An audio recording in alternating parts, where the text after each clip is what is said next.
good morning based on wherever you are. Warm welcome once again to this session. We'll start this session by blowing a conch.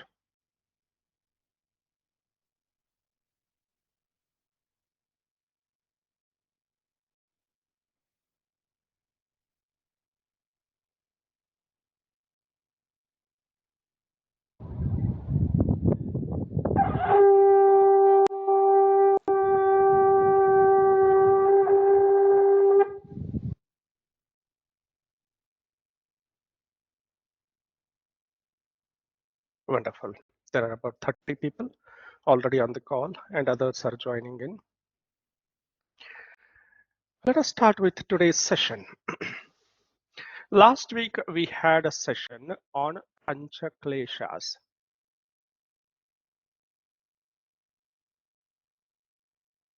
And there were requests to continue that session.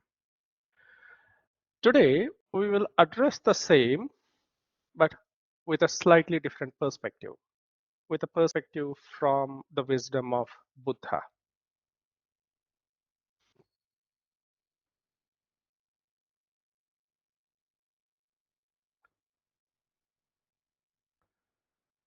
Let us see what it is.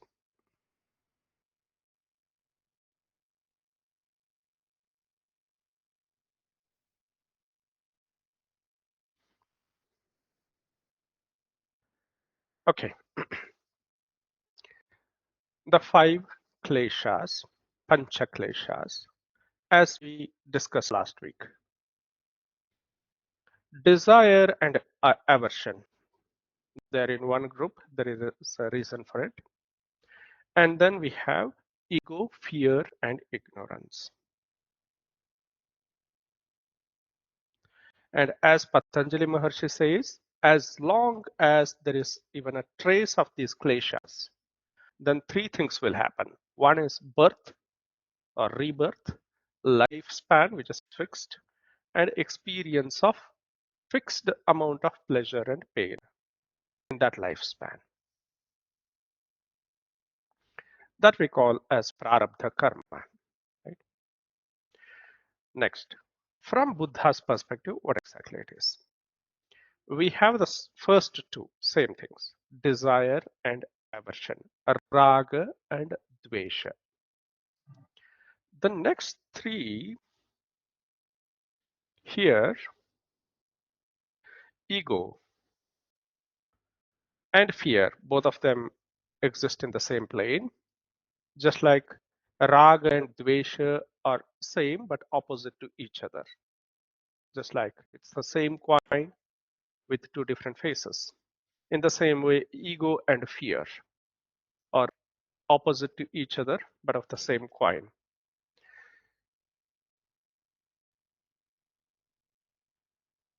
And then comes ignorance. All these 3 fit into the same category. Ego itself is an ignorance because we don't know the reality. Lack of understanding of the reality is nothing but ignorance. And fear is all about losing whatever I think I am. Be it the fear of death or the fear of losing the image or the identity. Buddha has altogether different perspective about the ego. We will explore it separately in the next webinar. Last webinar, we mostly focused on these 5 elements, pancha kleshas, and mainly ego and desire. Because those 2 together cover indirectly all 5. Then what are the 3? Other 3 hindrances. Agitation, laziness, and confusion. We'll deep dive into them. This is a high level difference between the 2, pancha kleshas and the 5 hindrances. Buddha calls them as nivarnas. or they act like curtains that block the truth from being seen.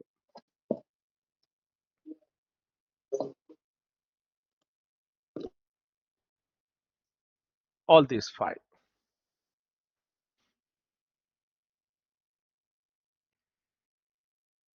Hope the English meaning is clear. Agitation. Its Kannada meaning is udvegata. Laziness, lethargy, and confusion or the doubt.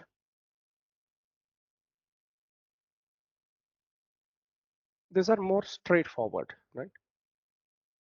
We can easily recognize laziness. We can easily recognize agitation and confusion.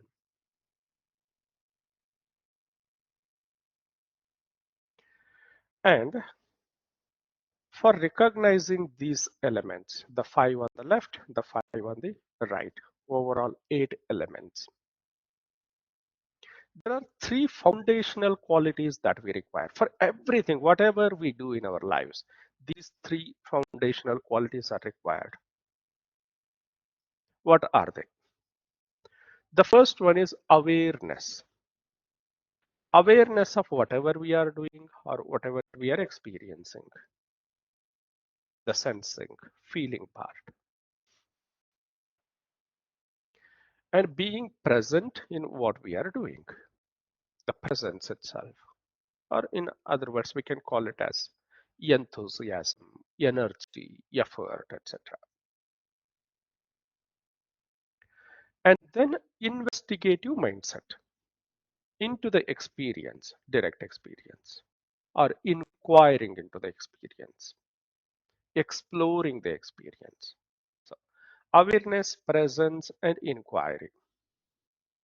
These are required throughout our life for what in whatever we are doing.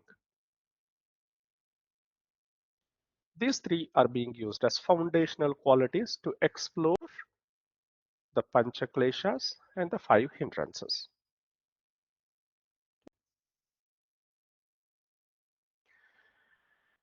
All right.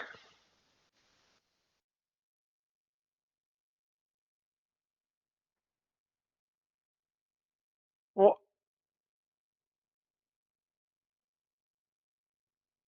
What are the foundations of experiencing the desires and other four hindrances? Total five hindrances. So as we saw last time, the desire and other hindrances or other emotions themselves are not a problem at all, but experiencing them unconsciously is the problem.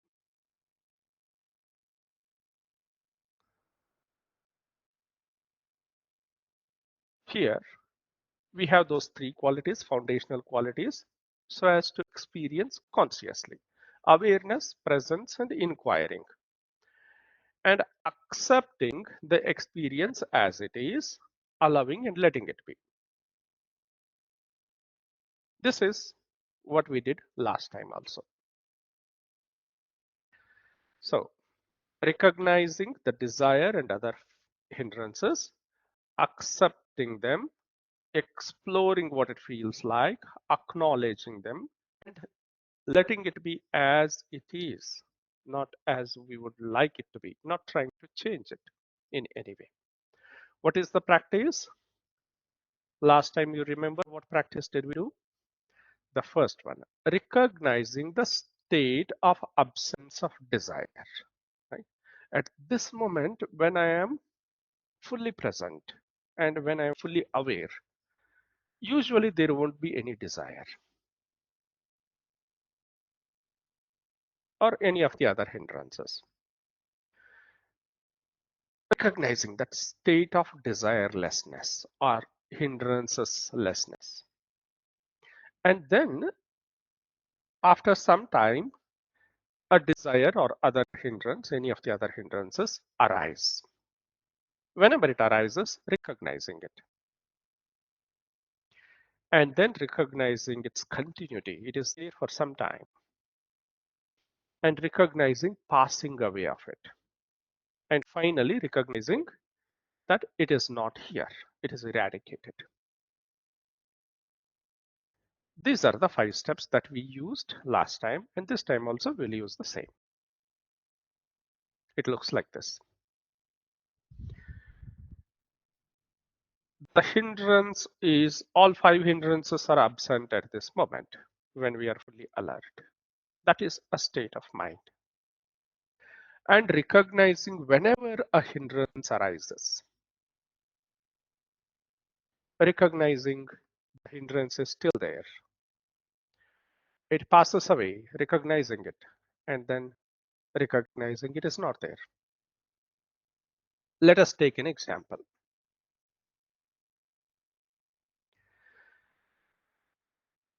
We are lying down on the bed, not tired, but still lazy. We don't like it, right? There is some consciousness that is saying that what you are doing is not good. But can we recognize that state? That laziness is here. Laziness has arisen at this moment. Not fighting with the laziness. It is here at this moment.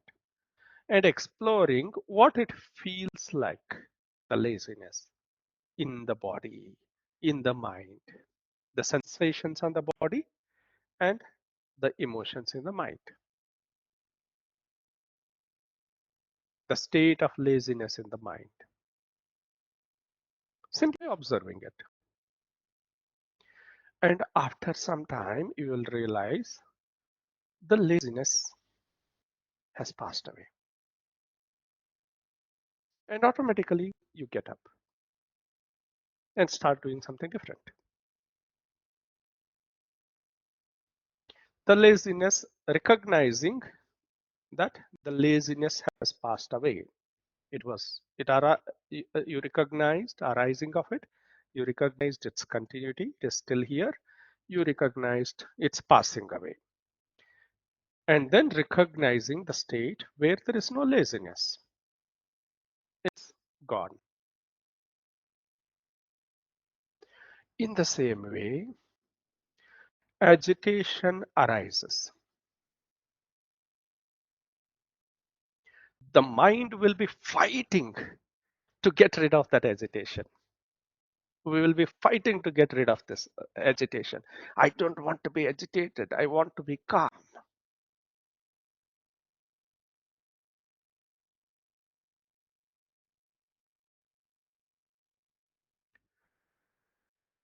Recognizing the state of the mind as it is in this moment is nothing but meditation. Fighting to change the mind state to something different, from agitation to calmness, laziness to enthusiasm. It is suffering.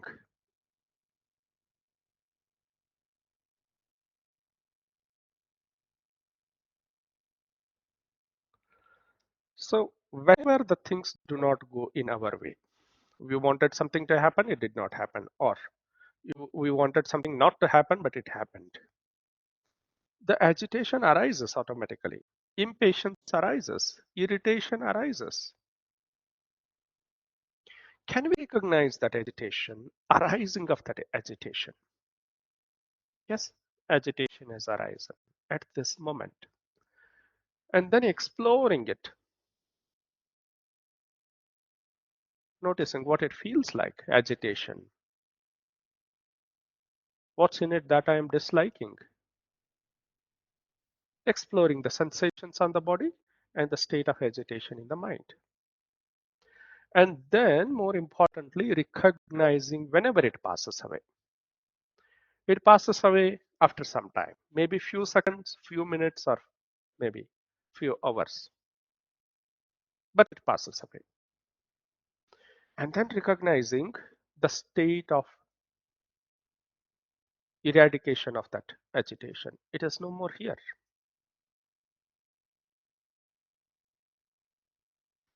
This is the life cycle of hindrances. This is applicable to all 5 elements, all 5 hindrances. And there is third one, confused state of mind. Many a times we are in a confused state of mind, in the sense the mind is scattered, completely distracted. I don't know what to do, right? That clarity is missing. It is confused state of mind. Simply recognizing that at this moment the mind is confused, clearly recognizing it. There is confusion in the mind. And after some time, the confusion passes away, recognizing it. Yes, now confusion has passed away and there is no more confusion in the mind.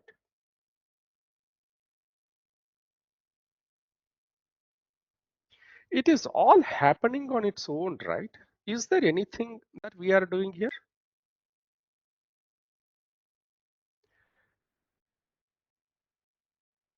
For example, agitation. Am I creating the agitation intentionally,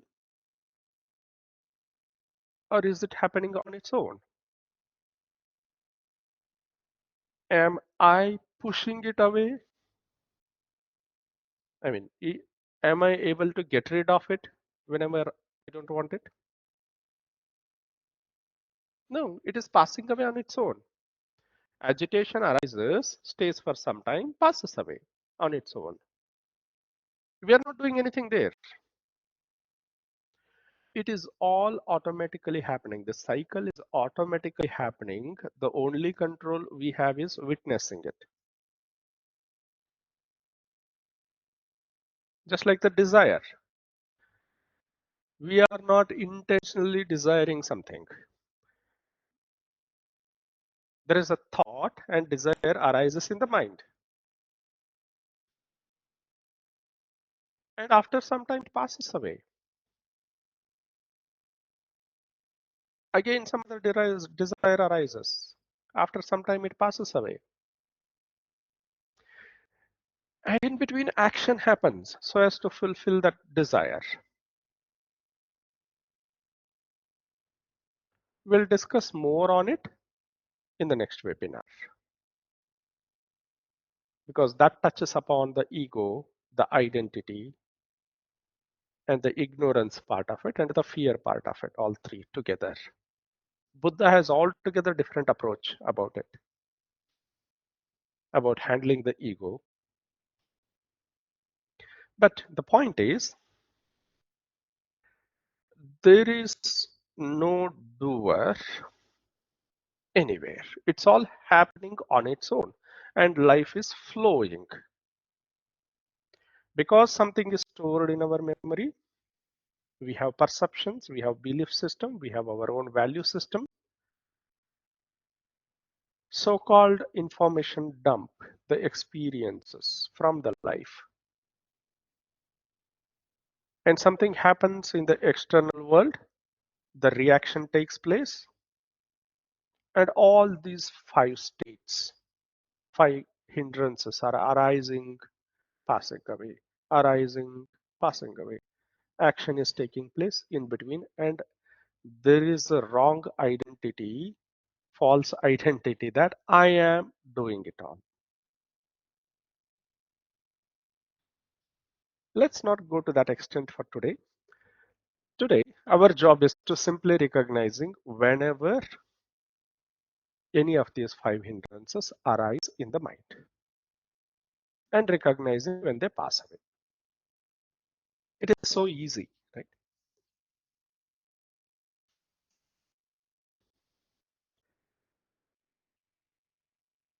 And we use 3 foundational qualities: awareness, presence, and inquiry. Awareness is chitta, presence is sat, sat, chit, and inquiry.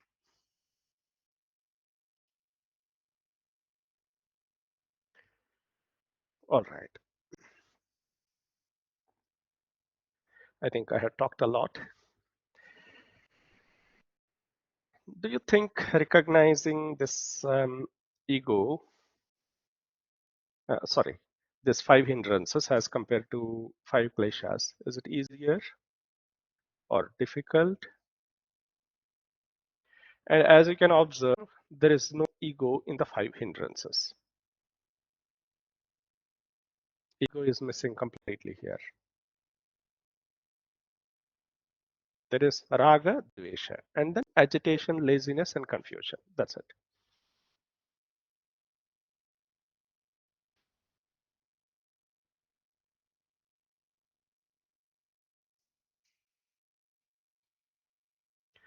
Now, already there might be feeling of irritation or impatience or agitation or confusion in the last about 20 minutes.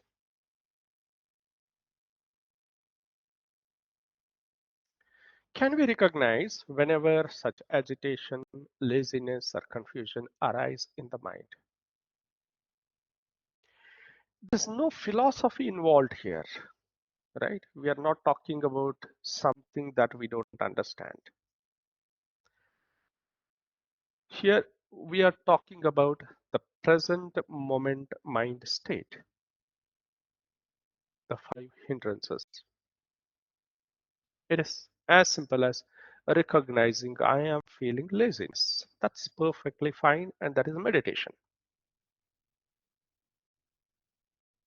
Not fighting with laziness, not fighting with agitation, not fighting with confusion or desire or aversion.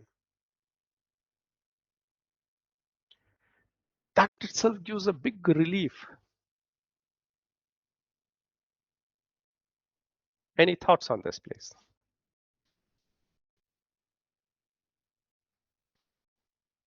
Anyone would like to share your thoughts on these two aspects, pancha kleshas versus the 5 hindrances or nivarnas?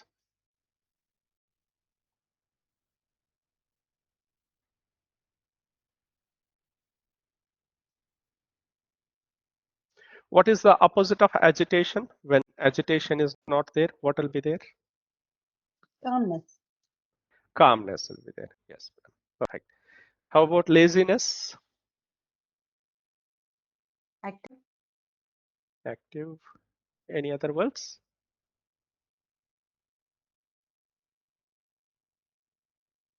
Action. Action. Utsaha. Utsaha. Yeah. Enthusiasm. Energized. Utsaha. Energized. Yes, yes. Alert. Alertness. Yes. Confusion. Clarity. Clarity. Definitely. So it's all about inquiring in the present moment. Is there agitation or calmness at this moment? Either one of them should be there. Either I am agitated or calm. Not agitated is nothing but calm, right? Not calm, agitated. Let us keep it simple. Agitation, let us put it in general terms like irritation or impatience, whatever the emotion because of which we feel agitated.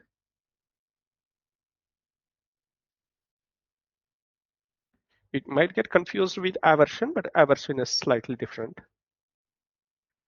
Whenever we feel agitated, we will know it, right? We don't need any explanation about it. In the same way, whenever we feel laziness, we will know it. Only thing is we don't recognize it. We know what is laziness, but we don't recognize it. Laziness or lethargy. At this moment, either there is laziness or there is enthusiasm. Recognizing in the mind, is there laziness at this moment or enthusiasm?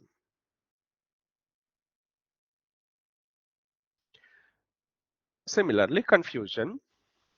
At this moment, is there confusion in the mind or clarity? What is clarity? Clarity is not about the subject, not about subject matter. Clarity about the mind state. Sometimes we will not be able to recognize our mind state at all. Where mind is completely distracted, scattered. There is absolutely no control on it. Simply recognizing that state as yes, there is confused state of mind. We will not know what to do. Completely stuck up somewhere. We are clueless. That confused state of mind. Simply recognizing it as at this moment there is confusion in the mind or no clarity in the mind. So it's easier, right? Because we don't have so much of uh, aversion towards this agitation, laziness, or confusion. How many times does it arise? Do they arise in a day? Any thoughts?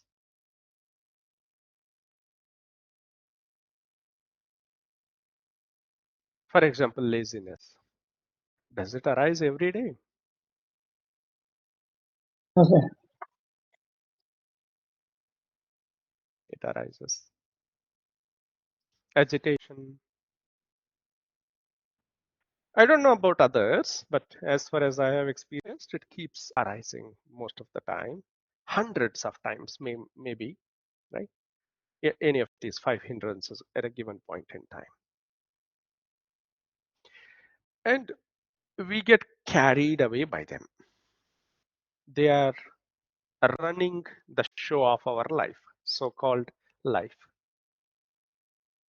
Desire arises, so as to fulfill the desire, actions take place. Aversion arises, so as to fulfill, action will take place. Agitation will arise, it will pass away. Laziness, it will pass away. Confusion, it will pass away. But in between, whatever the actions need to take place, they will happen. For example, I am performing an activity.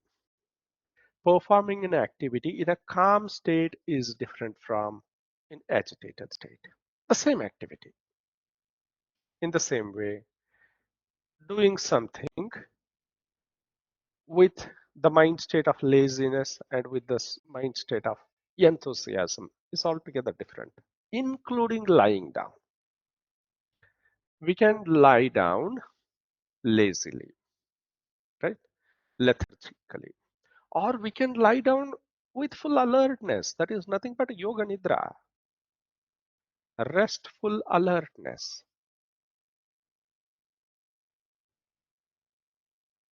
The same way, confusion.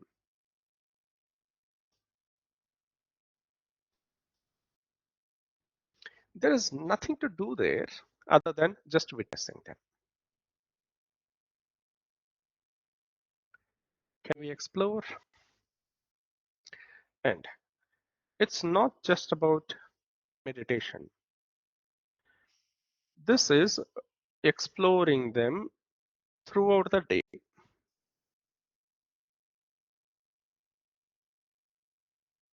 Of course, during meditation, it greatly helps because we are completely dedicated towards it. Here is the experiences calendar that we can use. Experience of the hindrances. Last time also we had a similar calendar. This time it is very straightforward. There are 5 hindrances listed column wise: agitation, laziness, confusion, desires, and aversions. How many times agitation arises doesn't matter. It may arise few times or 100 times or 1,000 times in a day. What counts is how many times do I recognize an arising of agitation. and also passing away of agitation. Similarly, how many times do I recognize laziness? Recognizing in the sense being aware of it. Yes, laziness is it's an experience, right? It's an experience in the mind, it's an experience in the body, exploring it. Same way, confusion, desires, and aversions. Desires and aversions is not new, it is from the last week. But this week, last webinar, and in this webinar, these three are added: agitation, laziness, and confusion. Every day, at any given point in time, whenever we remember, we can explore. Is there agitation at this moment or calmness? One of them should be there. Is there laziness or enthusiasm at this moment? One of them should be there. Is there confusion or clarity?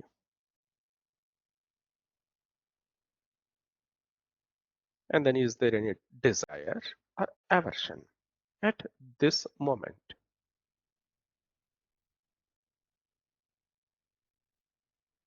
And just writing them down. Can we recognize at least 3 in a day, in a whole day, intentionally? This gives a lot of information about ourselves. Self-awareness happens. Self-awareness is not conceptual thing, not an intellectual thing. It is about becoming aware that I am agitated. It is about becoming aware that I am lazy at this moment or whenever it happens. Becoming aware that there's confusion. Becoming aware that desire has arisen, aversion has arisen. This is self-awareness. It's not about others at all. Nothing to do with the world. It's all about this world. What's happening here?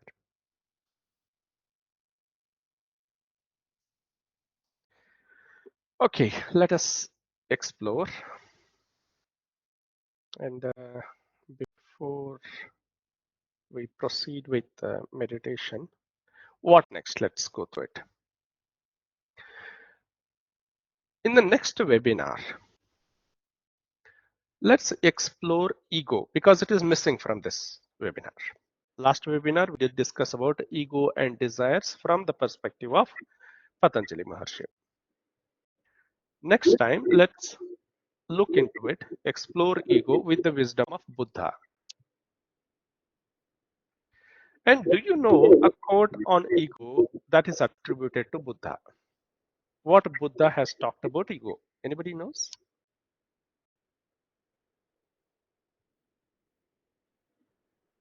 Yes, sir, Jambunathan, sir. You wanted to say something, sir? You are on mute. You know, a quote on ego attributed to Buddha. That's what you asked, sir, isn't it? Yeah, are there any quotes on ego that are attributed to Buddha, or what Buddha says about ego? Ego is the enemy. Ego is the enemy for Ego is the enemy for the natural person. state of mind. Enemy Ego for the is the person, natural state enemy of mind. peace of mind. Yes, sir. Yeah, also the growth. Enemy for the growth. Enemy for the growth. Okay. Yeah, Jambunathan, sir, you were not clearly audible. Sir, ego is a natural state of mind. No, what Buddha says about ego? And that is what Buddha says, that no person can exist without ego. No living being can exist without ego. Okay. All right. He also says about ego never accept the truth. All right. Very interesting aspects. Buddha says that ego is like separate from ourselves, or we and ego are two separate entities. Yeah. Yeah, I was also surprised by so many quotes being attributed. Nowadays, in WhatsApp and other social media, we see, right? They'll put some quote and at the end they will write Buddha. I think ignorance also lead to ego, I guess. Yeah, right. Ego itself is ignorance. Yeah, right.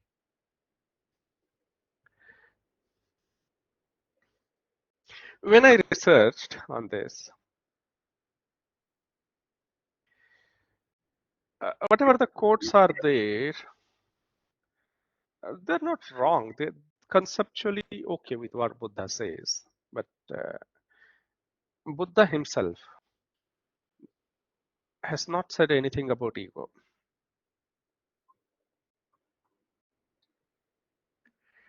But indirectly, there are some interpretations. The followers of Buddha have interpreted them in a certain way and then put the name of Buddha.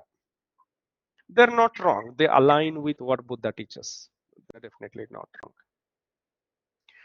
But just like, for example, asmita, very clear word that Patanjali Maharshi says. This is a key factor that we'll have to look into. That kind of clarity is not there when Buddha says. Buddha's approach to ego is altogether different. We saw 5 hindrances also. In the same way, he gives different aspects. We'll explore uh,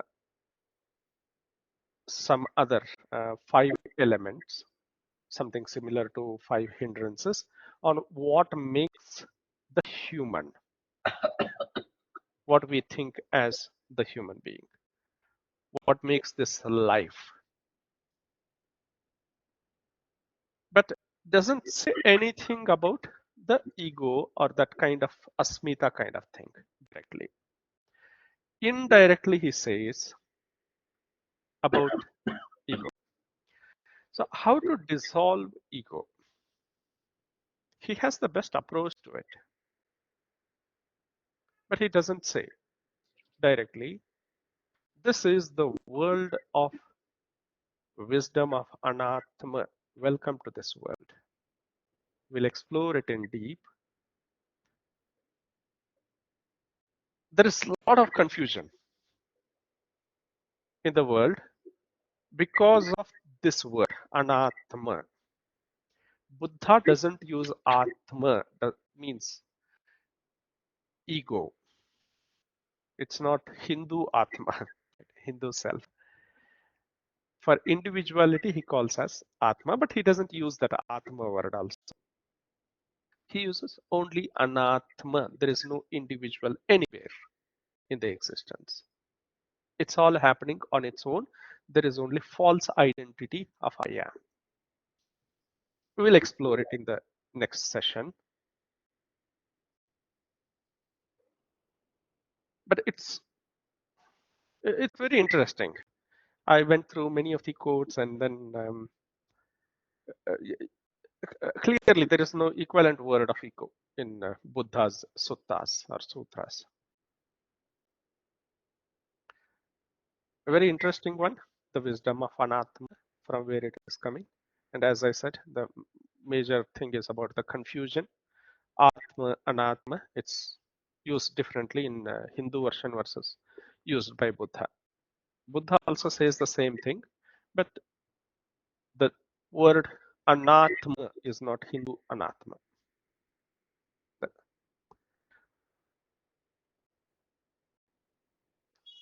If you'd like to go through it before the next session, most welcome to do that.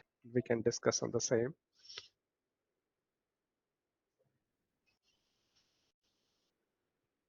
All right, this is what we offer, Meta Mindful Presence. We offer personality development and holistic well-being courses, leadership development courses with growth mindset, emotional intelligence, stress management, etc.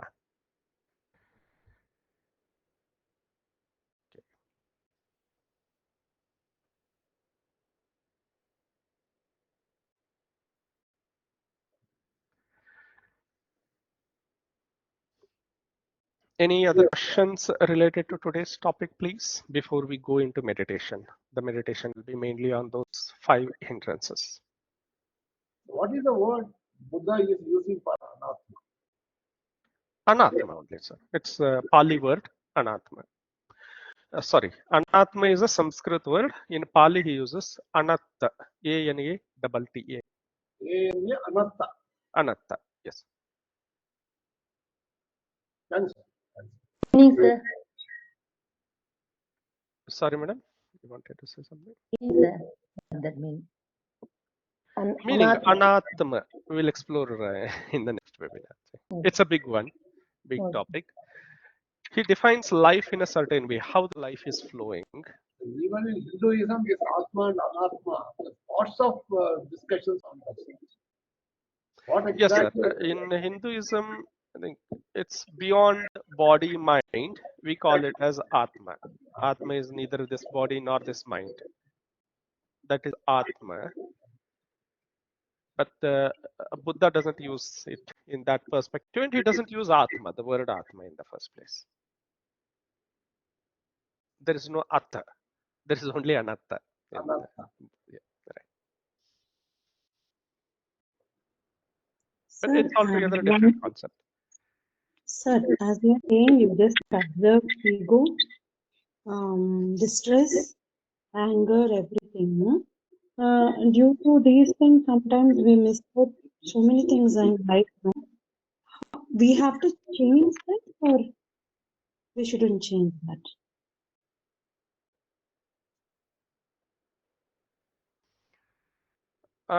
Changes happen automatically. For example, when we clearly understand laziness, enthusiasm automatically arises. When we clearly understand agitation, calmness arises. Not by fighting with them, but by witnessing them, by exploring them without resistance to them. The problem is I am resisting my own emotions. I don't like anger. I don't want to be angry. Instead of that, exploring that anger whenever it arises, whatever arises. This is swadhyaya, self-study, self-exploration. The problem is we want to be in a particular state of mind. The mind wants to be in a particular state of mind. It doesn't like anger, it doesn't like agitation, it wants to be calm. So that struggle is there that creates more problem. When we are conscious, there will not be much negative impact because of the agitation or because of the anger, because of the even desires, etc. The problem is experiencing them unconsciously, in which case they carry our life without our knowledge. And that's what is happening since our childhood. We are simply assuming I am doing it.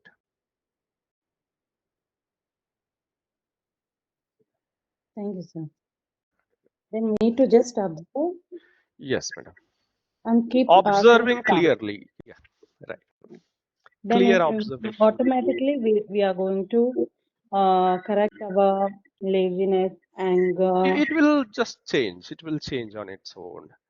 The moment we clearly understand laziness or that irritation, we observe the sensations associated with the laziness or irritation, the mind state associated with the laziness or irritation.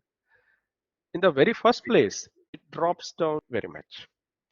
The power of awareness is such that when we are aware of the negative aspects of our lives, direct awareness, it is not information, direct awareness in the present moment. The moment we are aware, if it is negative, it falls down, it reduces. If it is positive, it enhances. For example, awareness of feeling of gratitude. We might feel good about somebody doing something good. But if we are not aware, it just passes away. Usually we ignore such things. The mind ignores such things. When we are clearly aware about that gratitude, sense of gratitude, it increases. The gratitude level increases. The compassion level increases. And when we are aware of the anger or any of the negative defilements, they drop down. Automatically they drop down. Let us explore. Yeah, becoming aware at the time of anger is slightly difficult, but when we are agitated, we can become aware. And that's why Buddha uh, provides these three additional elements: the agitation, laziness, and confusion. They're little milder versions of anger.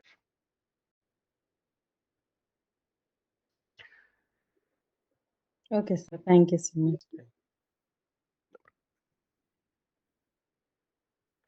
Anyone would like to share any of the other thoughts before we start with meditation?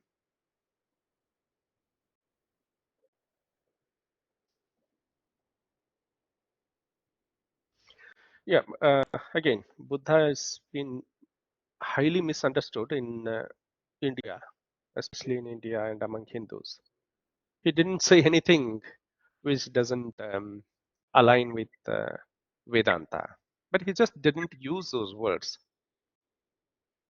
He didn't use the words of Sanskrit. He used Pali words. And he used the words that are understood by common people. Definitely, Vedantic meditation is not for common people. It's for advanced seekers. It's a direct method. There is no step-by-step going. It is direct approach, direct method. Highly respected by advanced seekers. Buddha's methods are, they start with the lowest of the lowest persons, any common person. That's because of that reason, there is absolutely no need to have any information, any understanding, any scriptural knowledge. To recognize my agitation state, the state of mind of agitation, I don't need to read anything. To recognize how it arises or arising of it and passing away of it, I don't need to read anything. I don't need to believe anything, right? Buddha doesn't use the method of beliefs, not to believe anything. Simply recognizing or becoming aware at this moment of what is as it is. That's very near to our lives, right? We are not going uh, thinking about something that we don't understand.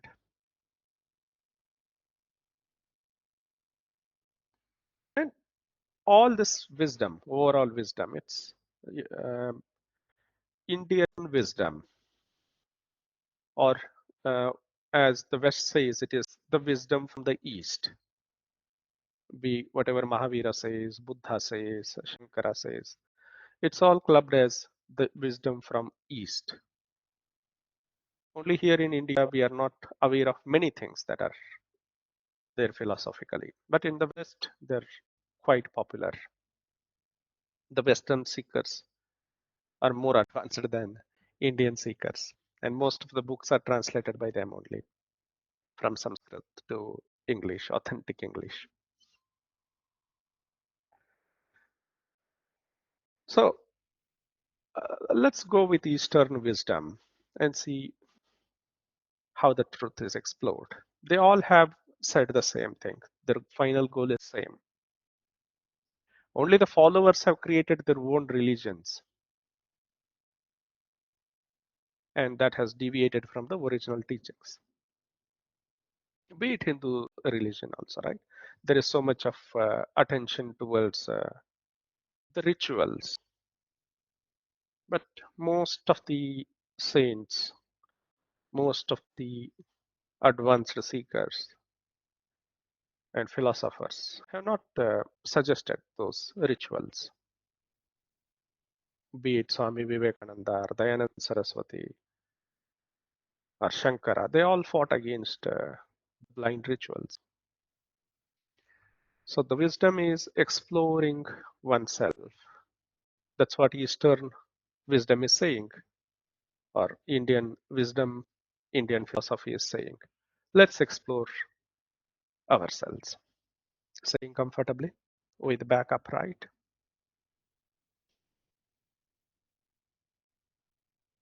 Nowhere to go, nothing to do. Simply asking ourselves, is there agitation in the mind at this moment? Or is it calm?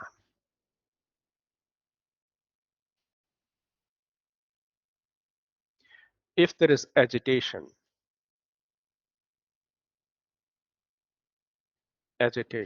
irritation, impatience, etc., clearly recognizing this is agitated mind. There is agitation in the mind at this moment. If there is calmness, recognizing there is calmness in the mind, acknowledging it and letting it be.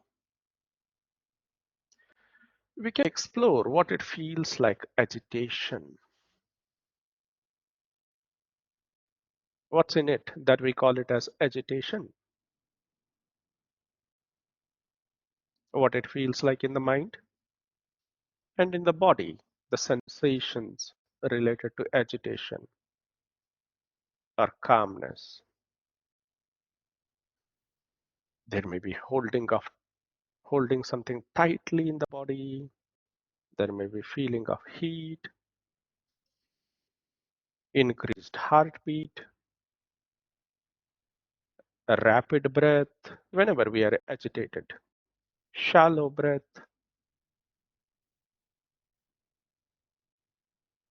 When there is calmness, it's opposite. Exploring it as it is, not fighting with it, not trying to change it.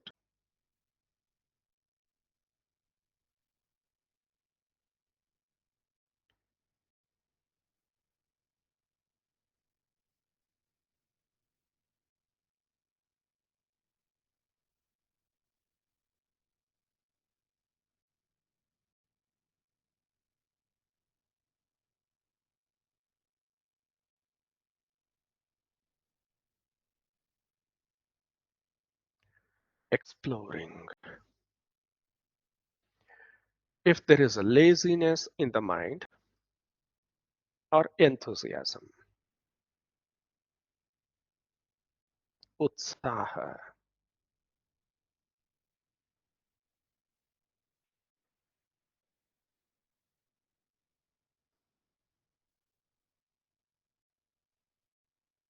not feeling guilty about laziness at all. Exploring it. Yes, there is laziness in the mind. Investigating what it feels like in the body, sensations of laziness.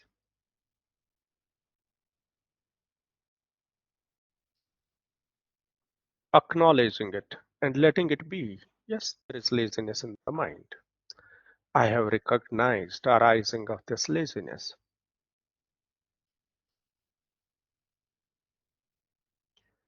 Or there is enthusiasm, utsaha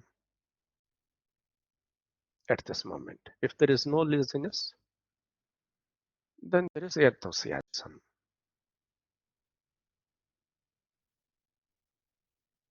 Sensing it, feeling it, acknowledging it, and letting it be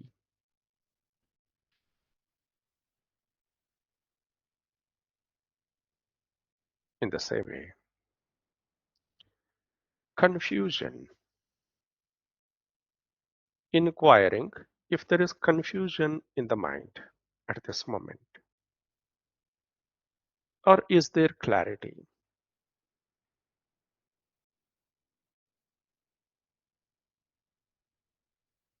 If there is confusion,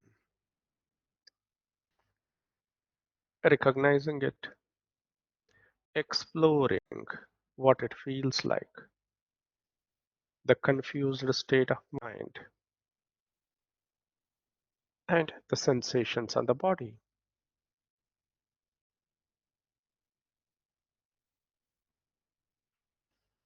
Or there may be clarity. If there is no confusion, then there is clarity at this moment.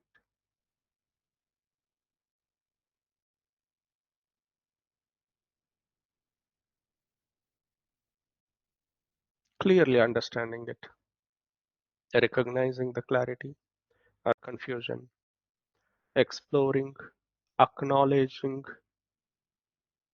accepting it, and letting it be as it is.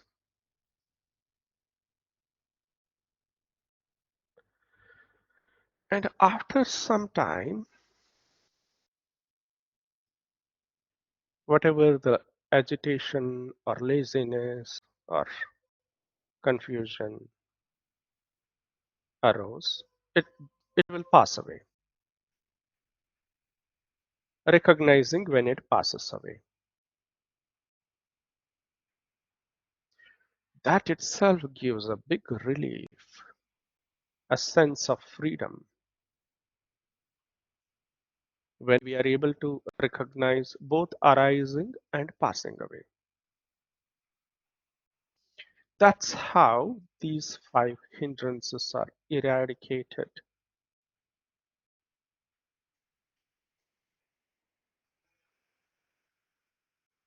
In the same way, desires and aversions. Recognizing if desire or aversion is here at this moment.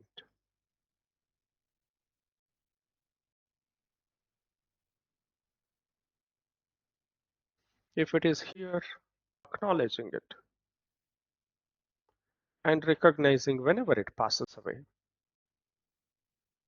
Recognizing that state of desirelessness or aversionlessness.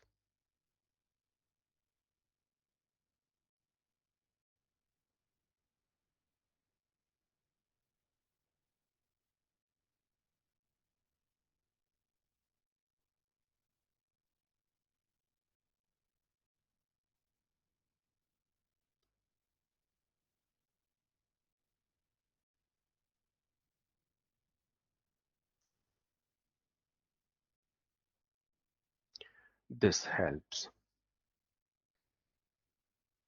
in managing the life in a stress-free way, in managing our emotions.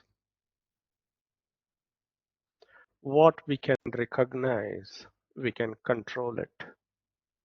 It will get controlled automatically.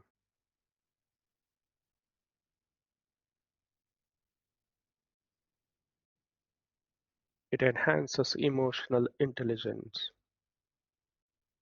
emotional well-being, mental well-being.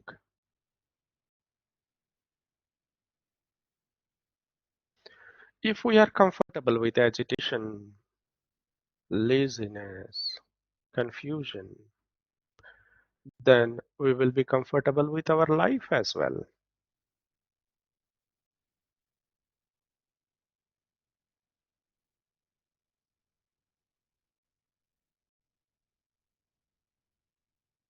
Automatically.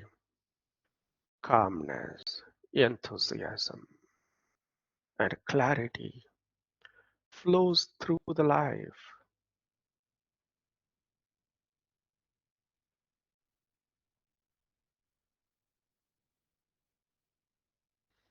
This is the space of awareness, presence, and exploration of the direct experience.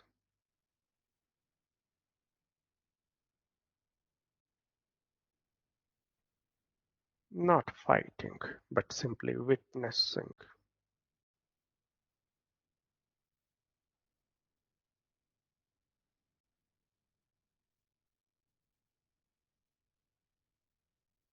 Noticing what it feels like in the legs, the sensations in the legs, in the feet, toes, soles, heels, ankles, calf muscles, knees, thigh muscles, hip bones, entire lower portion of the body, sensing it, feeling it. Both the hands, the front portion of the body, pelvic region, abdomen, chest, throat, face area, and the sensory organs on the face, the eyes, ears, nose, tongue, and the facial muscles, sensing them, feeling them, noticing if anything is held tightly,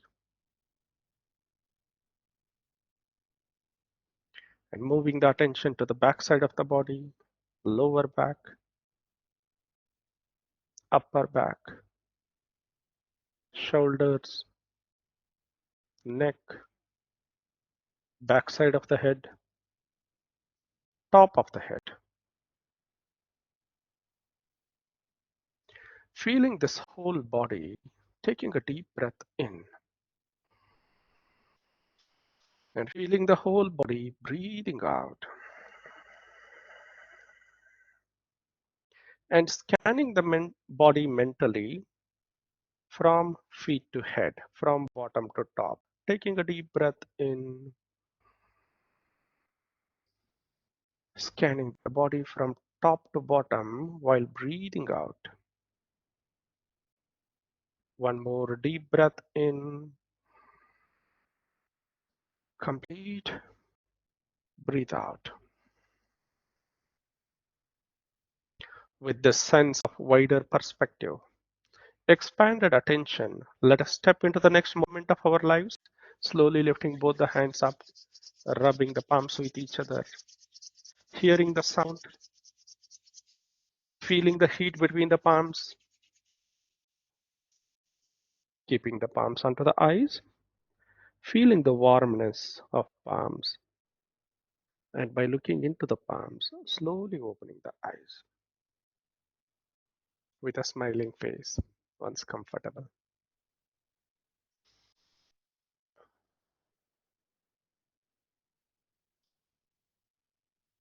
Thank you, sir. Thank you, madam. Thank you, everyone. Thank you, sir. Thank you, Thank you sir. very much, sir. Thank you, madam. Thank you, sir. Thank you. Thank you, sir. Thank you so much. Thank you, sir. Please Very leave good your session. comments in the WhatsApp group. It's Thank open you, for sir. comments. Yeah. Yes. Thank you so Thank much, you, madam. Vijay ji. Dhanyawad. Thank you, Jyoti ji. Thank you. Thank you so much. Dhanyawad. Thank you, everyone, for the participation. Thank you, Guruji. It was very interesting. I didn't know how the Thank you, time madam. went. Thank Time you, just madam. like that it went. So we need more like this programs. Yeah, definitely, madam. And Yes, sir. again, by the way, I'm not the Guruji. I'm an ordinary person, just like It's okay. everyone But else. who teaches, who says something good, is what I feel. Exactly. Exactly. Thank you. Thank you, sir, for your time. Thank you, madam. Thank you. Hope these hindrances are a little easier as compared to Pancha kleshas, and we'll continue to explore them. Otherwise, there was like overwhelming feeling when after completion of the last session, last webinar. This time I don't see it. It's a little easier. We didn't get to know, sir, how time went. Like, Yeah, that's importance of Sangha. Right. We get group energy whenever we are in Sangha. Thank you, madam. Thank you. Thank you everyone for sharing your thoughts and being here. We'll continue our journey once in every 15 days. And those who are interested are most welcome to join the meditation sessions. 2 sessions happen, one in the morning at 4:30 India time, and the other one in the evening at 9:30. But the evening one is in Kannada. Most welcome to join any of them.